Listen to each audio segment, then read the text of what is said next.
was the lone voice against. Why was this so important to you personally? Why did you wage this 10-year battle? Well, I come from a family where people were tortured in the Holocaust. I have seen what happens when standards of decency, human rights, and ethics are thrown out in a wave of totalitarian or government zeal. Well, I have seen what happens when you have a government that turns to the dark side and breaks all the rules in favor of doing whatever they want. And I have spent my life trying to uphold those standards, trying to make it... I'm a psychologist because I believe we answer to an authority that of what is right, not what is law. Because what is law can be twisted and do evil. But so this particular fight, when I saw that psychologists were part of this, that psychologists were using their expertise strategically to help torture and abuse, that psychologists were behind this, I knew I had to speak out.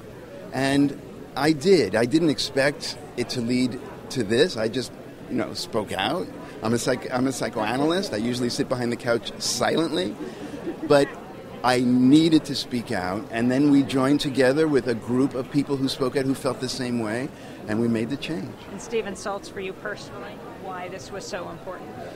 Well, I kind of wandered into it by writing an article on the APA, but it became clear after a while that if a small group of people didn't really keep the struggle up, they were going to get away with it. And when I was a kid, my hero was Henry David Thoreau, who sat in the jail cell, maybe only for a night, because he was opposed to slavery.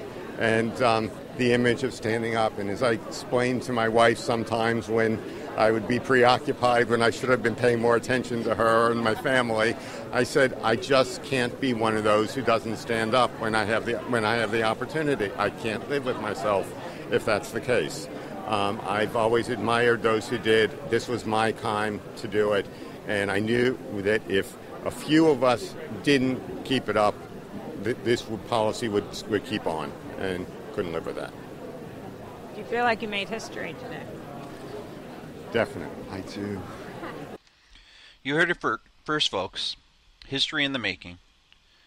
Stand up for what's right and do the right thing. Until next time, I'm Jesse Beltran.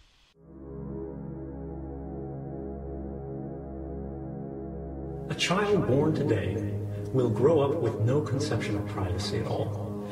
They'll never know what it means to have a private moment to themselves, an unrecorded, unanalyzed thought. And that's a problem, because privacy matters.